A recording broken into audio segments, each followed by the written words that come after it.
ईद ए मिलादनबी अर्थात पैगंबर हजरत मोहम्मद यांच्या जन्मदिनानिमित्त चोपडा शहरात मुस्लिम बांधवाकडून उत्साही आणि शिस्तबद्ध मिरवणुकीचे आयोजन करण्यात आले। आझाद चौक येथून सुरू झालेल्या या जुलूसात हजारो नागरिकांनी सहभाग घेतला। जुलूस अशा टाकी चौक, गोल मंदिर चौक, चिंच चौक, मोमीन अल्ली, मन्यार अल्ली आदी भागातून मार्गक्रमण करत पुन्हा आझाद चौक येथे समारोप करण्यात आला। या संपूर्ण मिरवणुकीत बँड, डीजे आणि पारंपरिक वाद्यांच्या गजरात मुस्लिम बांधवांनी एकमेकांना गळाभेट देत ईदच्या शुभेच्छा दिल्या। या निमित्ताने शहरातील विविध ठिकाणी मिठाई, ज्यूस, शरबत आणि खाद्यपदार्थाचे वाटप करण्यात आले।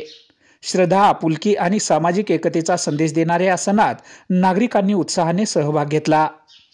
शहरातील कायदा सुव्यवस्था राखण्यासाठी पोलीस उपविभागीय अधिकारी अण्णासाहेब घोलप यांच्या मार्गदर्शनाखाली पोलीस निरीक्षक मधुकर साळवे यांनी मोठा पोलीस बंदोबस्त तैनात केला होता।